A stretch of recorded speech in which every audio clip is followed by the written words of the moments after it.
10 today, we have Howard Stern. Howard Stern is not holding anything back when it comes to his opinion on the Sussexes, especially when it comes to Prince Harry. When the 68-year-old radio personality spoke out about Prince Harry and Meghan Markle's new Netflix docuseries, Harry and Meghan, during an episode of his Sirius XM show, he would say, "It's been painful. I wouldn't stay with it, but my wife, Beth Stern, wants to watch it, so you know, we have shows we watch, but they come off like such whiny bees." Howard would then go on to say, "I gotta tell you, man, I just don't get it, and honestly, I think we're just as confused as Howard, as the whole film was just old stories they have said in every single interview with no proof to back up their claims." While Howard did feel bad for Harry because he did lose his mother, Princess Diana, at such a young age, he definitely is not a big fan on how Meghan and Harry have gone about to tell their story on how things all went wrong and why they have chosen to walk away from their royal duties. Stern would also go on to say, "When those two start whining about wah wah wah wah, they don't like me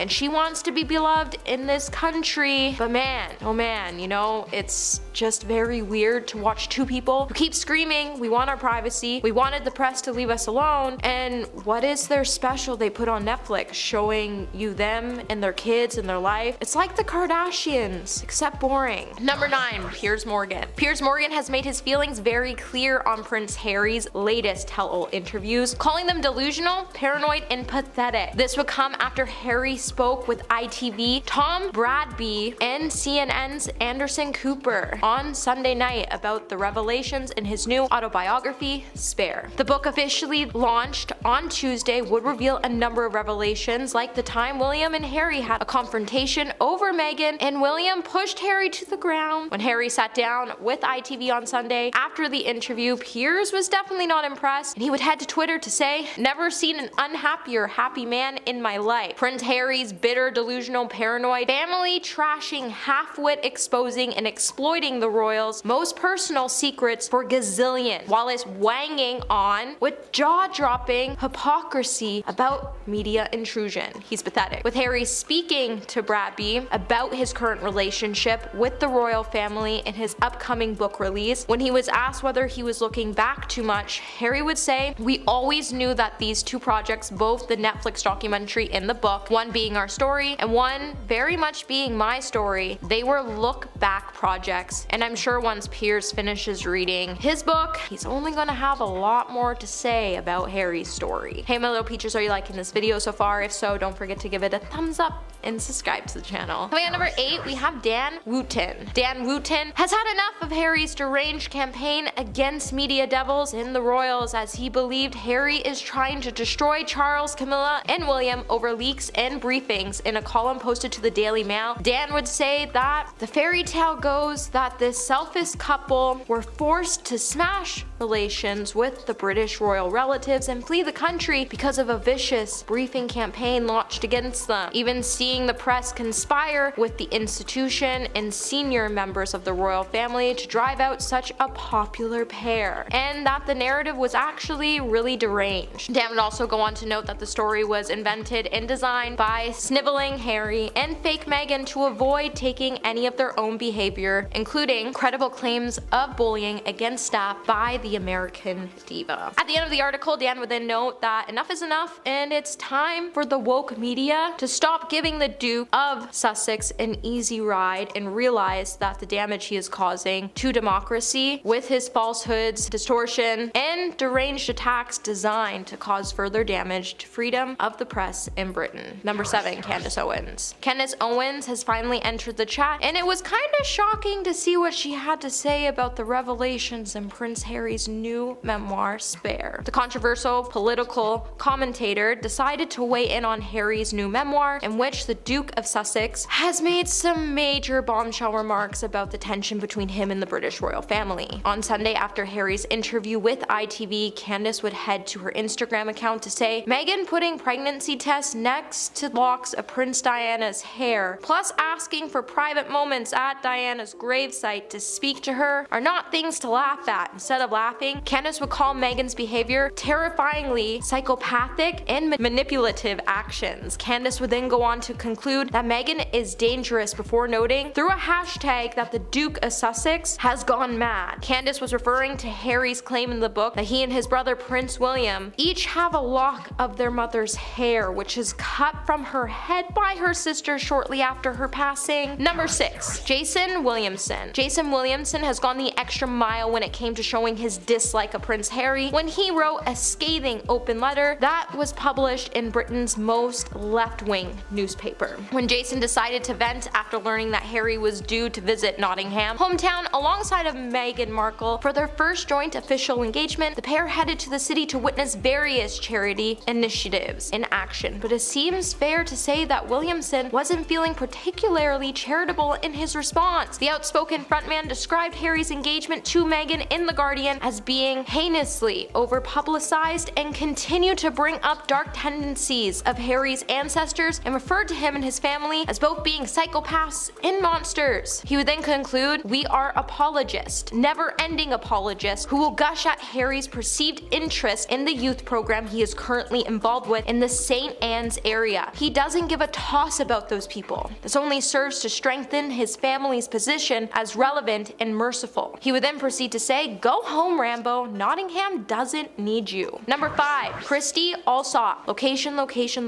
presenter Christy Allsop took to Twitter on Sunday to slam both Prince Harry and Meghan Markle. Following Harry's latest interview with ITV, the Duke of Sussex defended his explosive new memoir, Spare, during a talk with presenter Tom Bradby at his California home. After watching the interview, Christy would be left feeling entirely unimpressed with how Prince Harry came across and questioned his true intentions behind releasing the book. And she would say, "So they're in bed with the devil, but Harry's just chatting to Tom Bradby on primetime ITV for what?" Soon after her first initial tweet, she would then tweet, "What work? Your book?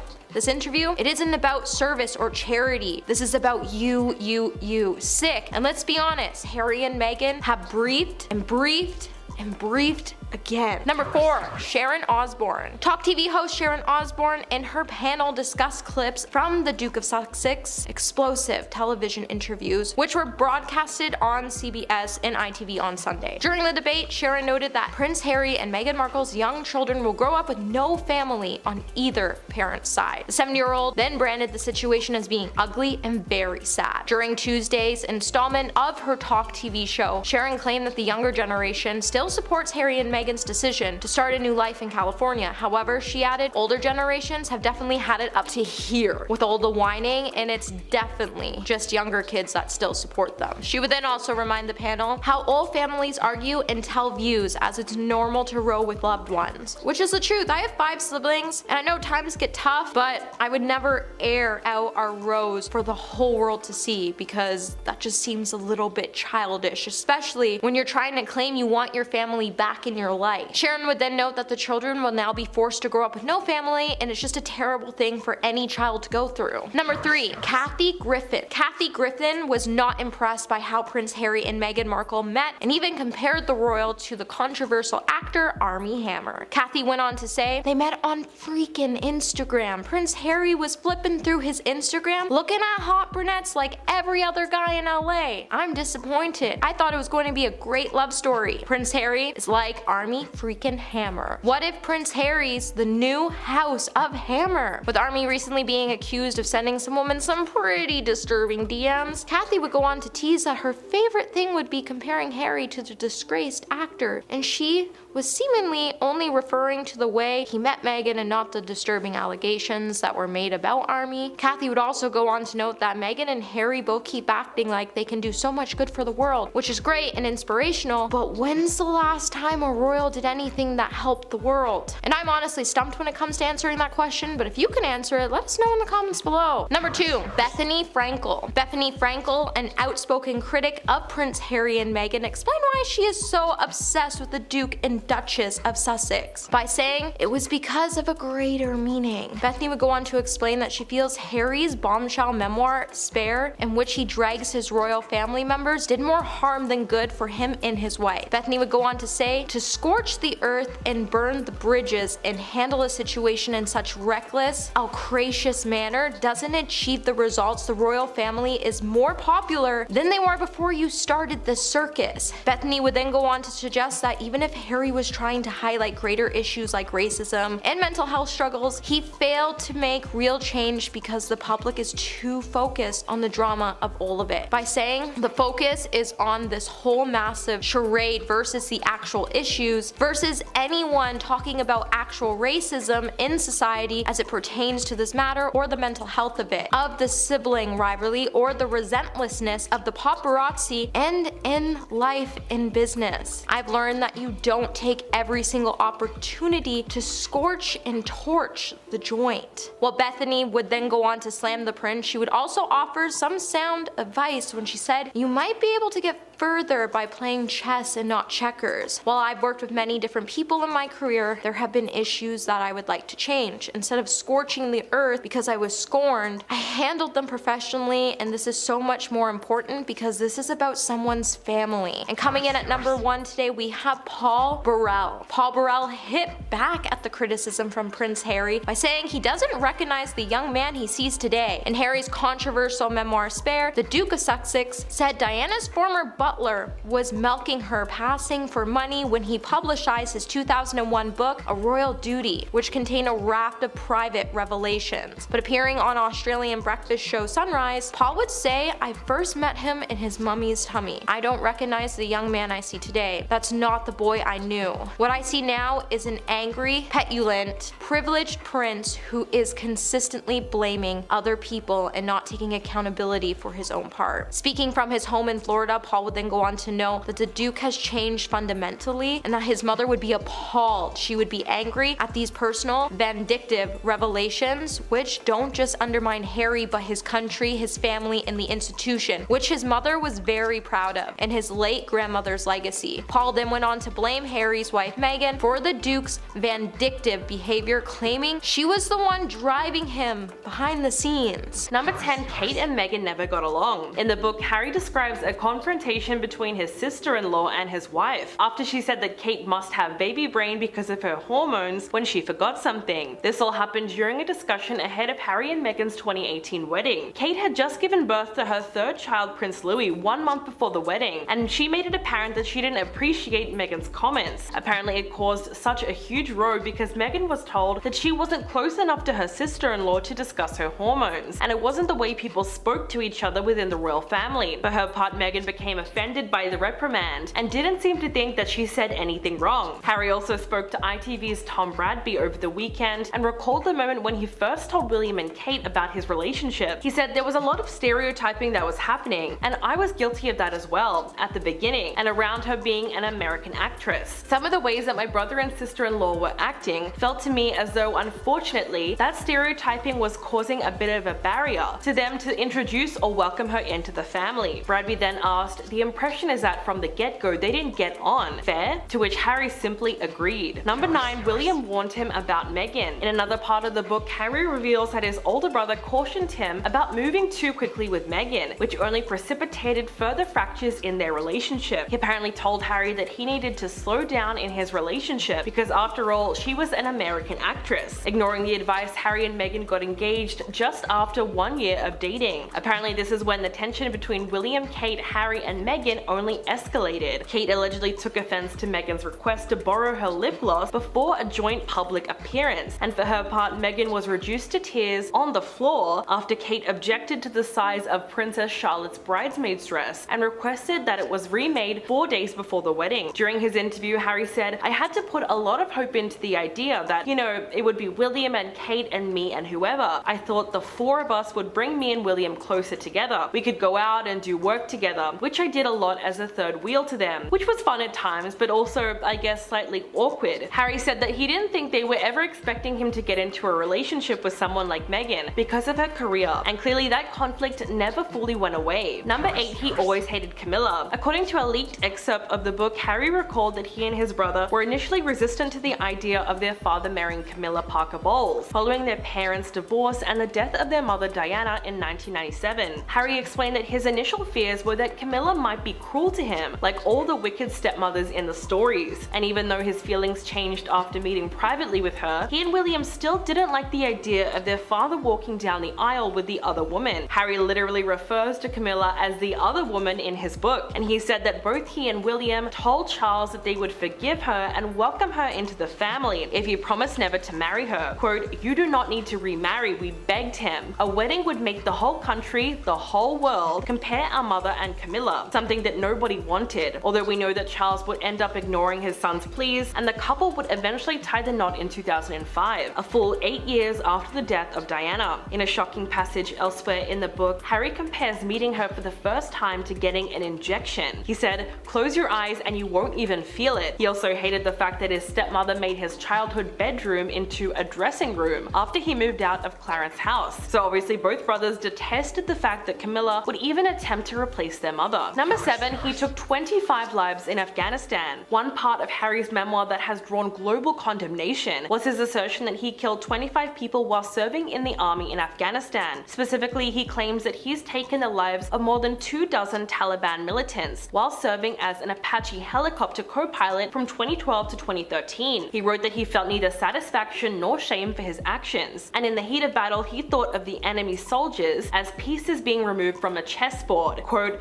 "baddies being eliminated before they could kill goodies." So it's no surprise why this passage was extremely controversial, so much so that it not only drew outrage from the Taliban, but also from British veterans. Colonel Tim Collins, who led a British battalion during the Iraq War, told Forces News that Harry's statement was distasteful and said, "That's not how you behave in the army. It's not how we think." Of course, Harry is a veteran himself, having done 2 tours of duty in Afghanistan during his 10 years in the army. He's previously talked about his combat experience, saying near the end of his tour in 2013, "If there's people trying to do bad stuff to our guys, then we'll have to take them out of the game." He also said that most soldiers don't know exactly how many people they've killed because under battle conditions, you would often fire indiscriminately. But he also claimed that everything he did during his time in Afghanistan was recorded and time-stamped, so he could always tell exactly how many enemy combatants he had killed. Number 6, the best man live. In his memoir, Harry claims that he was not the real best man at the wedding of his brother, and said that the pretense was carried out on behalf of 2 of William's closest friends, in order for them to avoid a high level of scrutiny over their private lives. He described his apparent role as the best man as a barefaced lie, and said that it was actually William's friends who gave the traditional speech at the reception, because his brother didn't want him to give the speech. Most shockingly, he also claimed that William was wasted on rum hours before his wedding, and that he was drunk when he went out to greet people before the ceremony. Harry said he could smell the aftermath of last night's rum on his brother's breath, and that he offered mints to him and said, "You smell of alcohol." Writing about his own wedding 7 years later, Harry then claimed that William tried to forbid him from keeping his beard, despite the Queen granting him permission to keep it. Apparently, William ordered him to shave his beard because he could not stand the thought of his younger brother having a perk that he was denied. Harry said, "At one point he actually ordered me, as the heir speaking to the spare,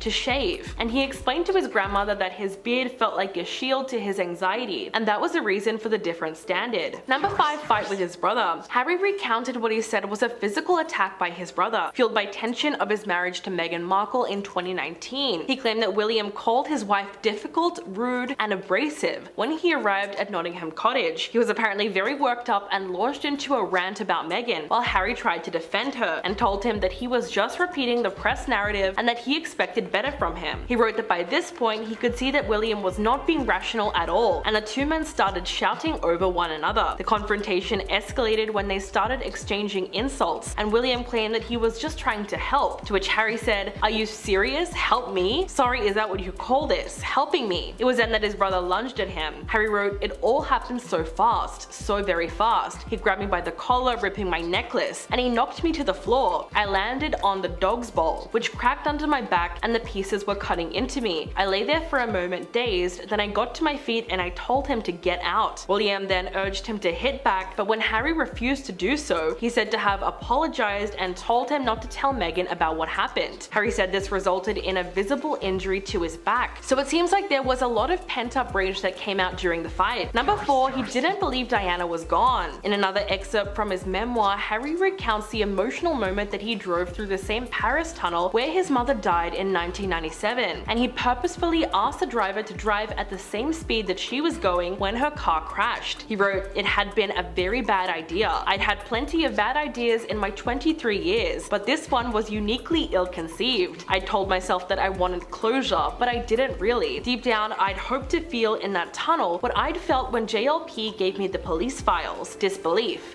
Doubt. Instead, that was a night all doubt fell away. I got the closure that I was pretending to seek. I got it in spades, and now I'd never be able to get rid of it. During his interview on 60 Minutes, Harry claimed that he and his brother believed for many years that their mother may have faked her death and would one day return to their lives. Quoting an extract from his memoir, Anderson Cooper said, "You write in the book, you say, I'd often say to myself first thing in the morning, maybe this is the day. Maybe this is the day that she's going to reappear." To which Harry said, "I just refused to accept that she was gone. I had huge amounts of hope." He said that he once thought that maybe this is all part of a plan, and his mother would eventually reappear. This was a belief that he held on to until he was an adult. Number 3, William is his arch nemesis. In one part of the book, Harry describes the moment he returned to the UK for their grandfather Prince Philip's funeral. He wrote, "When I looked at Willie, really looked at him, perhaps for the first time since we were little, taking in every detail, his familiar scowl, which had always been the norm in his dealings with me." He also mentioned his brother's baldness, saying that it was alarming and more advanced than mine. He also thought William's resemblance to their mother Diana had faded, so for whatever reason he felt the need to include some personal attacks on William's appearance. If anything, this part of the book has been heavily criticized as unnecessary and really petty. During his Good Morning America interview, the host Michael Strand inquired about his choice of wording, seeing as he calls William both his beloved brother and his arch nemesis, to which Harry says, "There has always been this competition between us, weirdly. I think that it plays into, or was played by, the heir/spare," referring to William's role as the future king, while Harry moved down the line of succession as he and Kate had children. In his new Netflix documentary, he actually claims that this wedge that was created between the two brothers was all because William took the institution side, and that's what caused the deterioration of their relationship. Number 2, racism in the family. In a 60 Minutes interview, Anderson Cooper asked Harry about claims that he made in his memoir that certain members of the family were uneasy towards Meghan when she was first introduced. He asked, what was that mistrust based on, and Harry said, the fact that she was American, an actress, divorced, black, biracial, with a black mother. He said those were just 4 of the typical stereotypes that becomes a feeding frenzy for the British press. He went on to say that the family actually does read the tabloids, so whether they walk around saying they believe it or not, the headlines are still leaving an imprint in their mind. So if they have that judgment based on a stereotype right at the beginning, it's very, very hard not to get over that. In his memoir, Harry also reflects on the controversial costume that he wore in 2005 and revealed that it was actually William and Kate who encouraged him to wear it. Apparently, the couple howled with laughter when they saw him in the outfit ahead of the Halloween party. Of course, pictures from the party were leaked to the press, who plastered it all over their front pages. The incident was so scandalous it rocked the headlines of every tabloid for weeks. With its racist undertones, it was a risky enough outfit for anyone to wear, let alone a British royal. For a lot of people, finding out that William and Kate encouraged the controversial costume is a massive bombshell, considering all the accusations of racism against the family in recent years. And coming in at number 1, Living in William's Shadow. Harry's novel really delves into his feelings about being regarded as the spare son, the fact that he was never considered on the same level of importance as William when it came to their roles in the royal family. It's something that caused a lot of tension between them over the years. The book's title comes from an old saying in royal and aristocratic circles that the first son is an heir to titles, power, and fortune, and the second is therefore a spare if anything should happen to the firstborn. This is a conflict at the heart of the book. Because of the line of succession to the British throne, William has spent his whole life as an heir, while Harry has always been referred to as the spare, and this has clearly had a major effect on him over the years, which is part of the reason why he came to deeply resent his older brother. We can see this through the various chapters on his childhood, his schooling,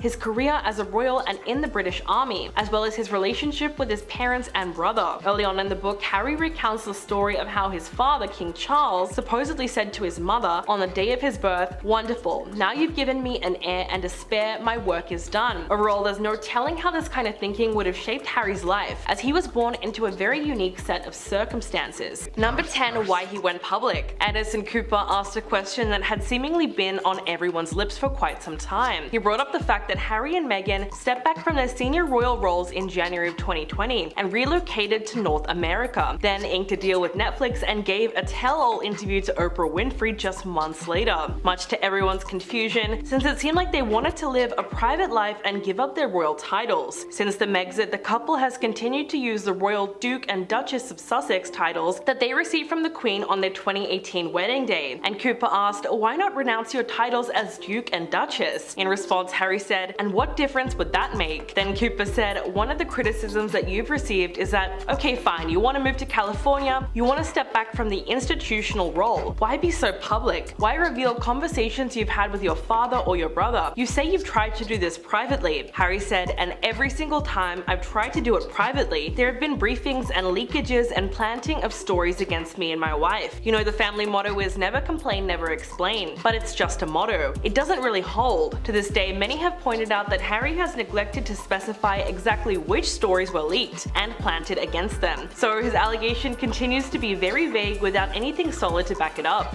Number 9. Pushed to the limit. The fact that Harry has been so outspoken about the private details of his relationship with William just goes to show you how far their rift has gone, to the point where it feels irreparable. In his latest media appearance, Harry spoke to Anderson Cooper on 60 Minutes and explained why he felt compelled to speak publicly about life within the royal family. He spoke about the time when he and Meghan stepped down from their senior duties in March of 2020, and explained that he'd sent countless emails and letters and messages over the 6 years, but he was not able to speak with his family privately. He also talked about the dirty game that his family would play, and said they will feed or have a conversation with the correspondent, and that correspondent will literally be spoon-fed information and write the story. Harry went on to say, "So when we're being told for the last 6 years we can't put a statement out to protect you, but you do it for the other members of the family, there comes a point when silence is betrayal." However, he did admit to wanting his father and brother back, even though he says they've shown absolutely no willingness to reconcile. So at this point, it would be a miracle if they ever speak to each other again. Number 8. His family was complicit. During his interview with 60 Minutes, Prince Harry said that he was incredibly naive about how the British press would treat his relationship with Meghan. He also noted the relationship itself had given him a new awareness, saying what Meghan had to go through was similar in some part to what Kate and what Camilla went through, although with very different circumstances. He then went on to say,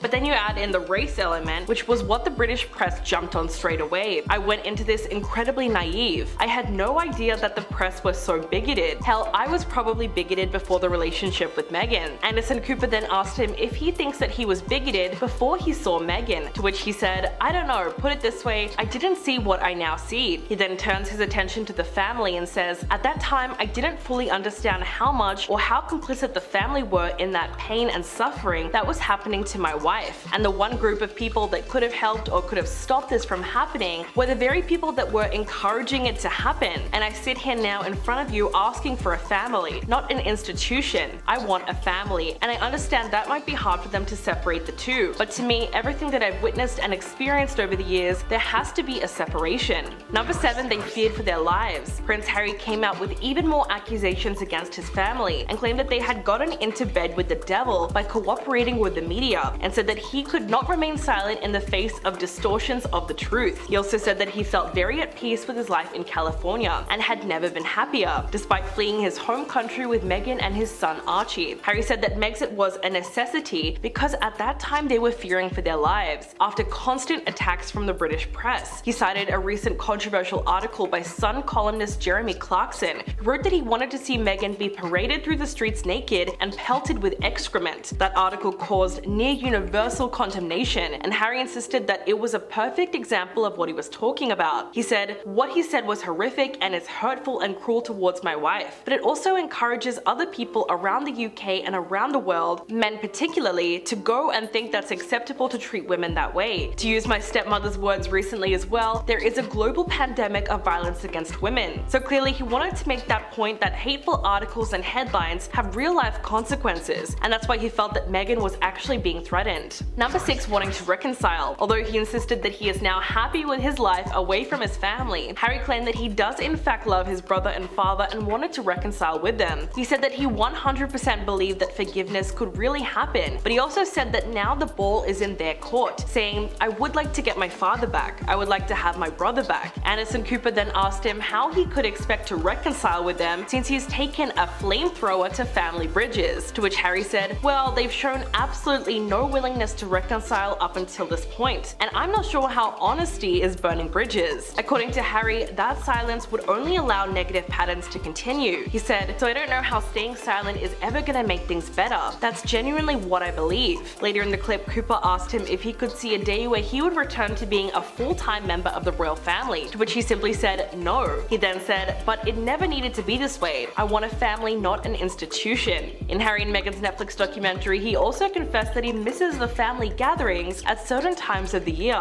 and he also misses seeing his friends. He explained that he's lost certain friends now, which just speaks to how much he really sacrificed in the process of breaking away from the royal family. Number 5, they were villainized. At another point in the interview, Harry referred to the way that he and Meghan were treated by the royal family. Instead of righting the wrongs that were happening and coming out in defense of the couple, Harry said that his family felt as though it was better to keep the narrative going that they were villains. He claims that the British press was also an antagonist in their relationship that he had with the rest of the family, as the tabloids wanted to create as much conflict as possible. And according to him, that's part of the reason why William turned against Meghan, because he consistently read the negative stories about her. He said, "The saddest part of that is certain members of my family and the people that work for them are complicit in that conflict. So much of the relationship between me and William and the way it played out was because of the narrative, or the distorted narrative that was being pushed through the British press, and some people within his office that were feeding him utter nonsense." Harry also went on Good Morning America and said that the press pitched William and Kate against Meghan.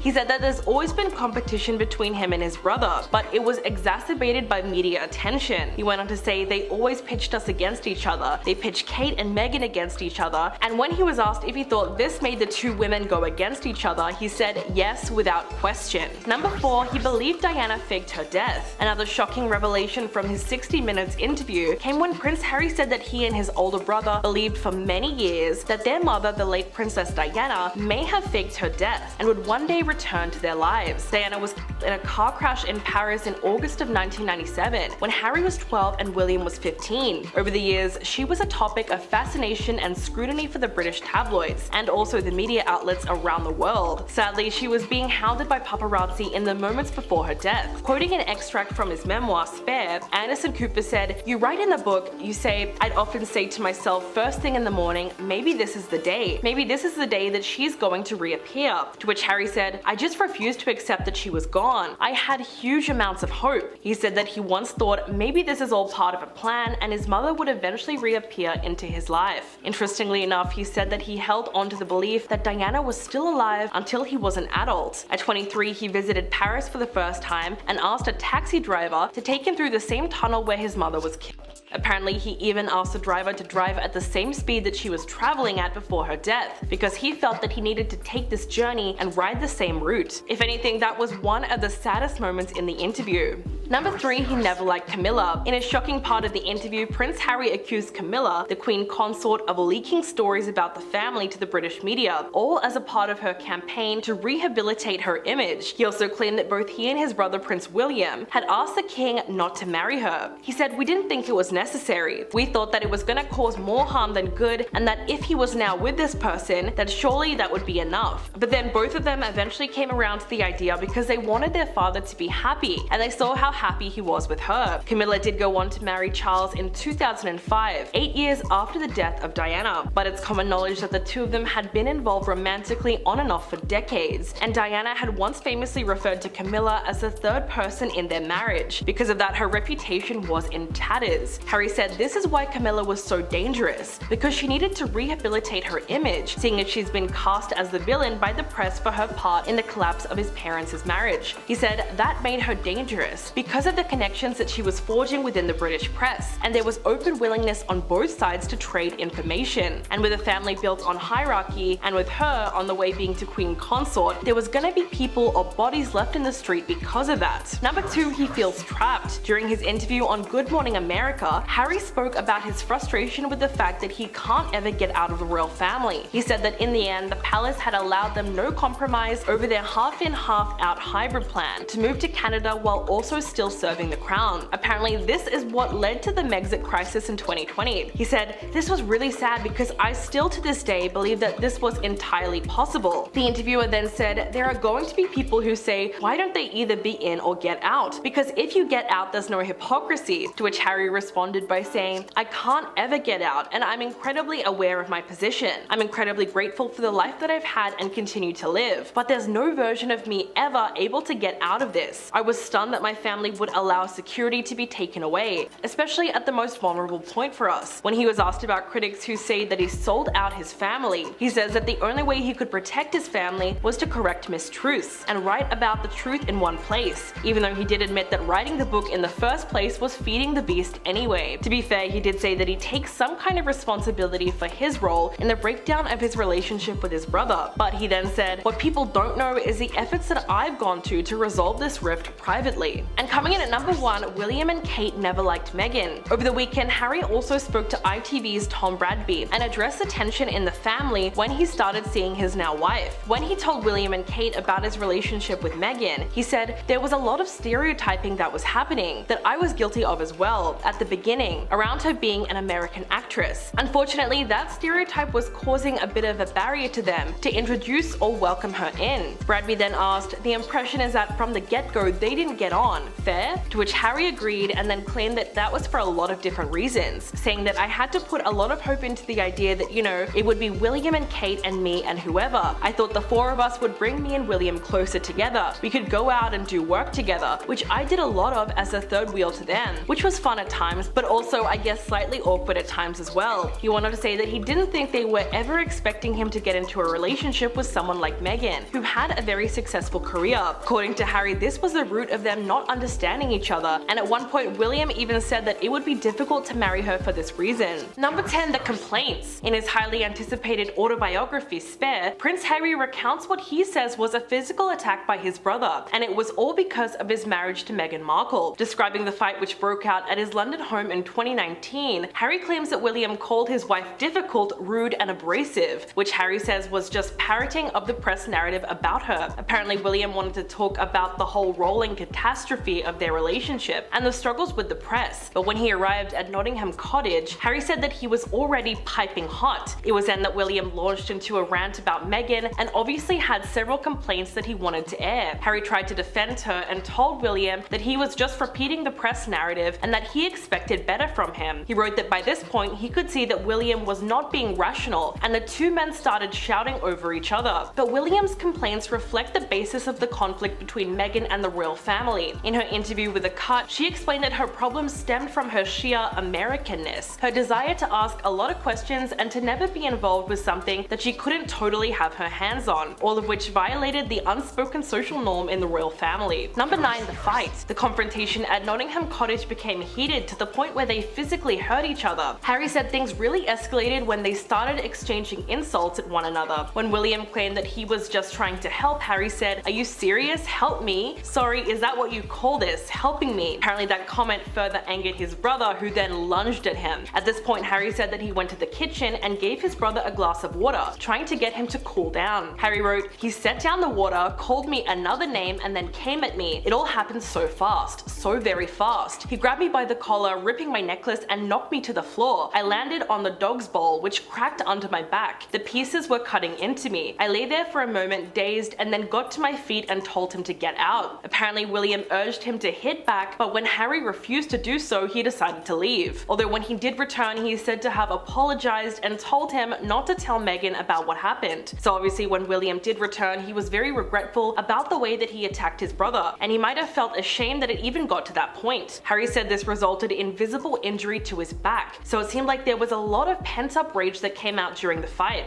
Number 8, the spare. Something else that played a big role in the deterioration of their relationship was the fact that Harry was never considered on the same level of importance as William when it came to their roles in the royal family. The book's title comes from an old saying in royal and aristocratic circles that a first son is an heir to titles, power, and fortune, and a second son is therefore a spare if anything should happen to the firstborn. This is a conflict that is at the heart of the book. Because of the line of succession to the British throne, William has spent his whole life as an heir, while Harry has always been referred to as the spare, and this has clearly had an effect on him over the years, which is part of the reason why he came to deeply resent his older brother. We can see this through the various chapters on his childhood, his schooling, his career as a royal and in the British Army, as well as his relationship with his parents and his brother. Early on in the book, Harry recounts the story of how his father, King Charles, supposedly said to his mother, the late Princess Diana, on the day of his birth, "Wonderful, now you've given me an heir and a spare. My work is done." Overall, there's no telling how this kind of thinking would have shaped Harry's life. As we know, he always wanted to break out on his own and become something other than just a backup brother. Number 7, pushed to the limit. The fact that Harry has been so outspoken about the private details of his relationship with William just goes to show you how far their rift has gone, to the point where it feels irreparable. In his latest media appearance, Harry spoke to Anderson Cooper on 60 Minutes and explained why he felt compelled to speak publicly about life within the royal family after he and Meghan stepped down from their senior duties in March of 2020. He said, "Every single time I've tried to speak privately, there have been briefings and leakings and planting of stories against me and my wife. You know, the family motto is never complain, never explain. But it isn't just a motto. They will feed or have a conversation within the correspondent, and that correspondent will literally be spoon-fed information and write the story." Harry went on to say, "So when we're being told for the last 6 years we can't put a statement out to protect you, but you do it for other members of the family, there becomes a point when silence is betrayal." Later in the clip, Anderson Cooper asked Harry if he could see a day where he would return to being a full-time member of the royal family, to which he simply said no. However, he did admit to wanting his father and his brother back in his life, even though he said they've shown absolutely no willingness to reconcile. So at this point, it would be a miracle if they even speak to each other ever again. Number 6, the controversial uniform. Back in 2005, Prince Harry attended a costume party dressed in a uniform that was so scandalous, it rocked the headlines of every tabloid for weeks.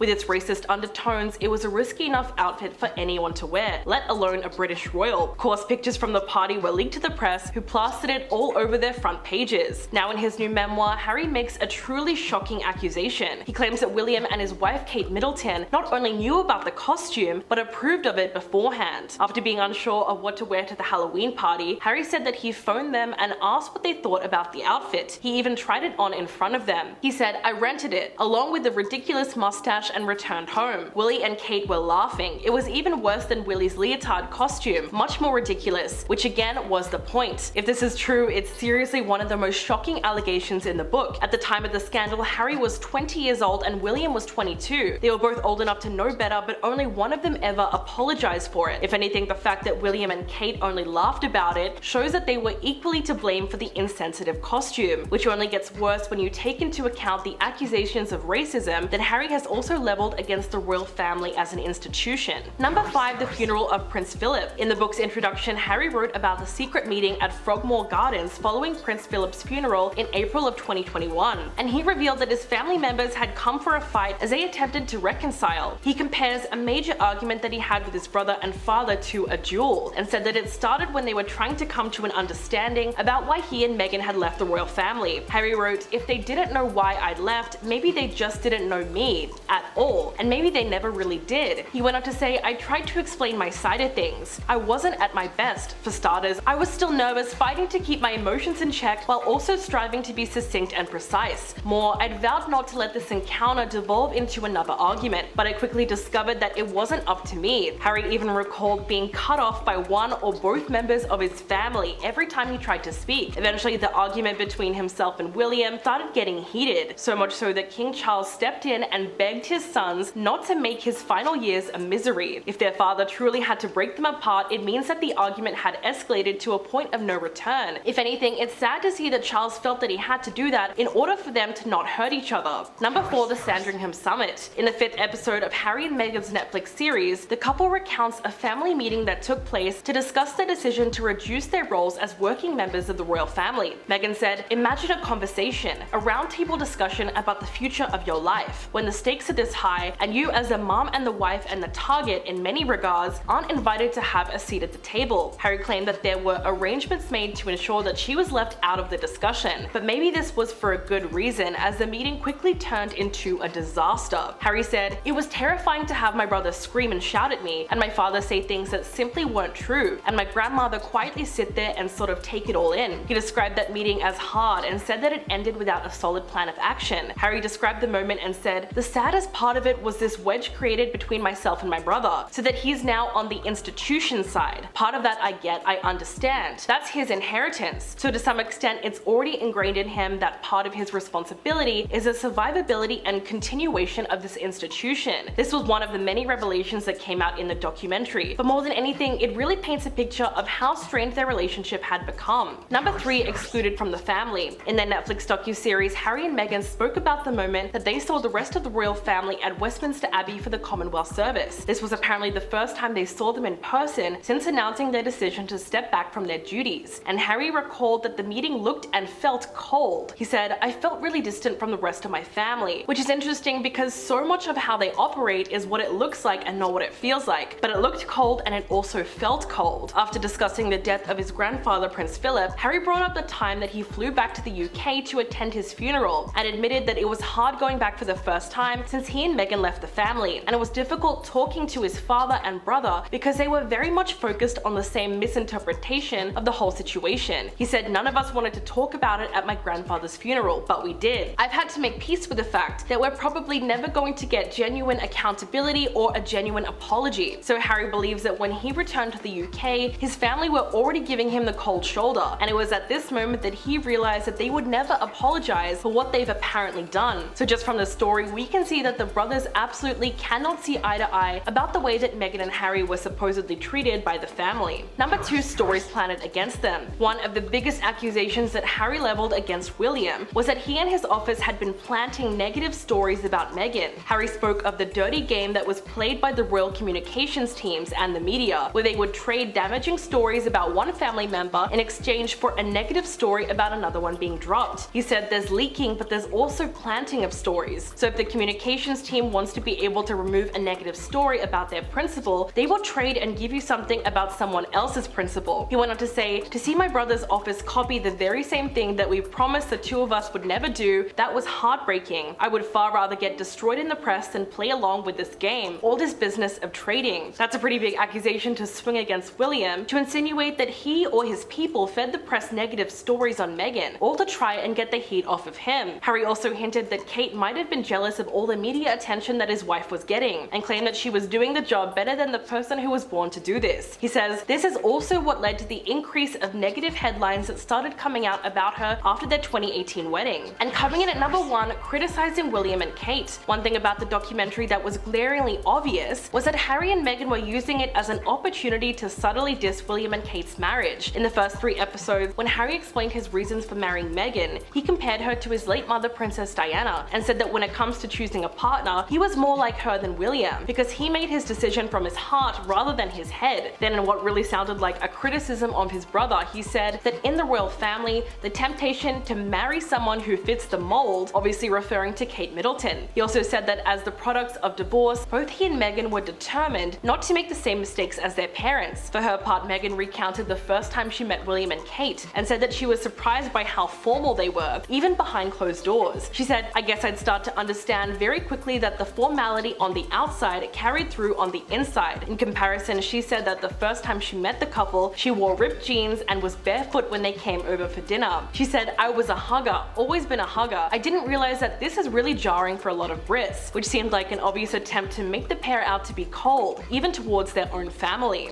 Number 10, fake footage. One of the key subjects in their new documentary is undoubtedly the intrusion of the media. It's the way that Harry and Meghan have tried to frame their situation. Harry and Meghan have tried to frame their situation as exactly what the late Princess Diana went through.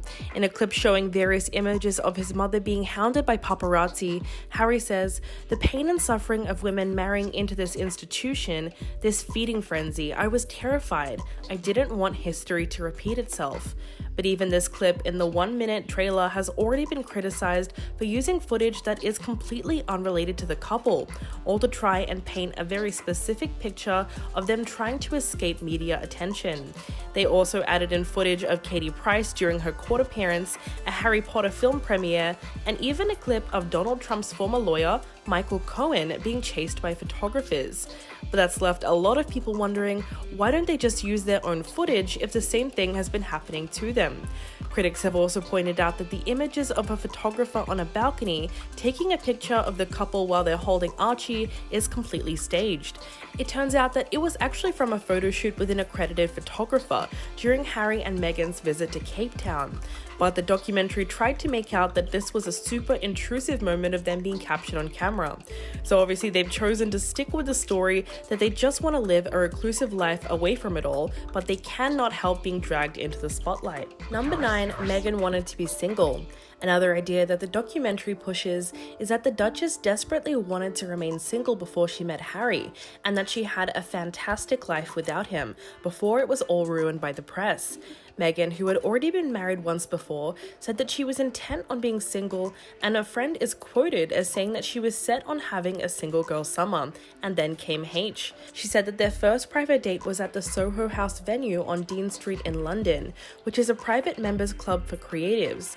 Harry turned up late, and Meghan said she wondered if it was a demonstration of male ego, but he was apparently sweaty with nerves and immediately dispelled her fears on that front. Their first date lasted an hour, and she said she thought Harry was great fun. She then asked him to dinner again, back at the club, which he told her was so American and forward. The camera then cuts to Meghan's friend and Suits co-star Abigail Spencer, who says she had a whole life before she met H. Another one of her friends says she had a core group of friends. Meg was very outgoing, super social, living in Toronto. She was very open-hearted. Meghan then says, "I lived in a great little residential community. I had my 2 dogs. It was great and low-key. Go for hikes and walks, go to set. I loved my job." So all in all, she wanted to reiterate that she really loved her life before she met Harry. Number 8, they both made sacrifices. During the first hour-long episode, which includes a sit-down interview with the couple, as well as clips from a video diary, Harry can be heard saying, "This is about duty and service. And I feel as though being a part of this family, it is my duty to uncover this exploitation and bribery that happens within our media. My job is to keep my family safe, but the nature of being born into this position and the level of hate that is being stirred up in the last 3 years, especially against my wife and my son, I'm generally concerned for the safety of my family." Harry describes his and Meghan's relationship as a great love story, saying that she sacrificed everything she ever knew, the freedom that she had, to join him in his world. And then pretty soon after that, he ended up sacrificing everything that he knew to join her in her world. So basically, Harry made it seem like they both gave up certain things to be with each other. Meghan gave up freedom and the ability to live her life how she wanted. And then obviously Harry ended up giving up his royal duties and separated from his family to be with her. Later on, he also brought up the situation with her father Thomas and said, "Of course, it's incredibly sad what happened. She had a father before this, and now she doesn't have a father. And I shouldered that, because if Meg wasn't with me, then her dad would still be her dad." Number 7, dealing with paparazzi. Meghan opened up about the fact that she essentially had no training for her new role as a member of the royal family. She had recounted the blunt warning that she got over the phone from Harry shortly after news broke of their relationship in 2016. She said that while she was living in Toronto and filming Suits, she encountered a pack of 9 or 10 paparazzi as she was leaving a florist. She said, "They were all sort of blocking the cars going, 'Hey, how you doing, Meghan?' And I said, 'Oh, thanks. Stay warm, guys.'" Then she said, "I remember Harry saying the next day, 'You can't talk to them.' And I was like, 'I'm just trying to be pleasant. I don't know what to do.' "I've never dealt with this before." And he said, "Yes, but the UK media is saying you love it. You're smiling. You love it." The screen then cuts to images of tabloids that came out about Meghan, implying that she liked the attention from paparazzi. Essentially, the Duchess believes that the press took advantage of her naivete in order to generate negative headlines. Although at one point she also says, "It's so funny if I look back at it now, because now I know so much and I'm glad I didn't then, because I could just authentically be myself without so much preparation." Number 6, stories planted against them. Another massive allegation that Harry and Meghan made in their new documentary was that the royal family not only failed to support them during the media storm after their wedding, but at one point the palace even went as far as planting stories about them. In one clip, Harry says, "There's a hierarchy of the family. There's leaking, but there's also planting of stories. It's a dirty game." Which is followed up by a clip of Meghan crying and saying, "I realize they're never going to protect you." The explosive news series claims that there was a war against Meghan to suit other people's agendas. So essentially, they're claiming that the royal family were behind a lot of the negative stories that were published about her. During her infamous sit-down with Oprah, Meghan made it clear that Kate had a role in a scandalous report that came out about her during the royal wedding, when there was a series of headlines saying that she left Kate in tears due to a disagreement they had about bridesmaid dresses. According to Meghan, the reverse happened, and it was actually Kate who made her cry. And then she says, "I would have never wanted that to come out about her ever, even though it happened." So she made it seem like Kate was the real instigator, but unlike her sister-in-law, she would never want a bad story to come out about her. But obviously she was just upset that Kate did not publicly denounce those headlines, even though she did apologize in private. Number 5, Meghan's family. The Duchess said that she believed the British press were hell-bent on trying to make her mother fodder for the tabloids. She said, "You just have my mom, who's classy and quiet, and then you have the other side of my family that is just acting differently." Meghan went on to discuss her half-sister Samantha Markle, who she said was suddenly everywhere when her relationship with Harry went public. Meghan was bewildered by her comments in the press and said, "I don't know your middle name, I don't know your birthday. You're telling these people you raised me and calling me Princess Pushy." She also addressed the incredibly sad series of events that led to the falling out with her father, Thomas Markle. Meghan claimed that she was unaware that her father was working with the media. She said she didn't know that he was selling staged pictures of himself to tabloids until a week out from the wedding. Some of these set-up pictures included him working out to get into shape and sitting in a cafe reading a book about the UK.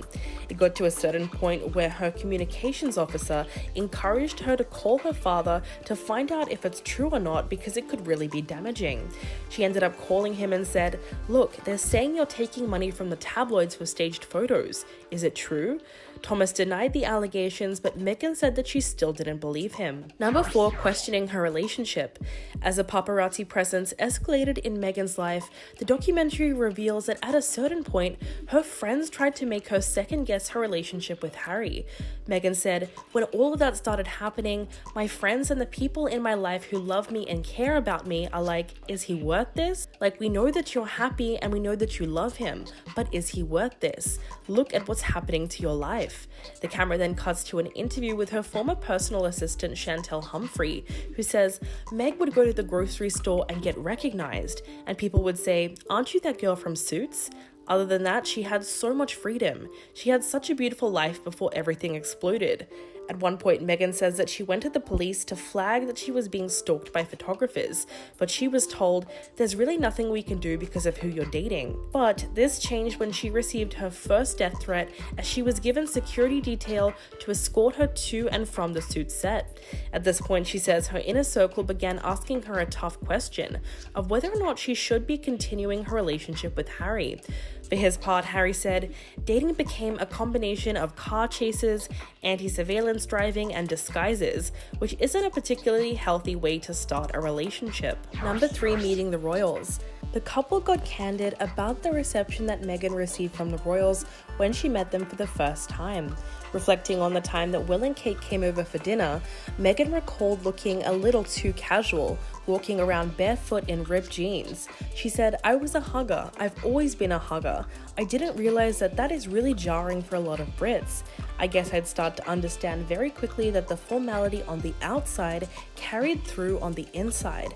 There is a forward-facing way of being, and you close the door and go, we can relax now, but that formality carries over on both sides, and that was what was surprising to me." Meghan also spoke about meeting Harry's late grandmother, Queen Elizabeth. She said she didn't know she was going to meet her until moments before, and she remembers thinking Harry was joking when he asked her if she knew how to curtsy, to which she said it was so intense. In a more serious moment, Harry said that his family members were incredibly impressed by Meghan, although some had some obvious misgivings. Quote, "Some of them didn't quite know what to do with themselves. They were surprised. The fact I was dating an American actress was probably what clouded their judgment more than anything else at the beginning, thinking, this won't last." Meghan agreed and said that she felt the UK had a particular view of what being an actress meant, and that it was easy to typecast. Number 2, racism in the family. Harry revealed that certain members of the royal family questioned why Meghan should be protected from negative press coverage, reflecting on one headline declaring that his new girlfriend was almost straight out of Compton, which was a reference to her upbringing in Los Angeles. Harry says that the palace's direction to the couple was, "Don't say anything." He said, "But what people need to understand is, as far as a lot of the family were concerned, everything that she was being put through, they had been put through as well. So it was almost like a rite of passage. And some of the members of the family were like, my wife had to go through that, so why should your girlfriend be treated any differently? Why should you get special treatment? Why should she be protected?" And I said, "The difference here is the race element." He went on to say that there is a huge level of unconscious bias in the royal family, and that it's actually no one's fault. But once it has been pointed out or identified within yourself, you need to make it right.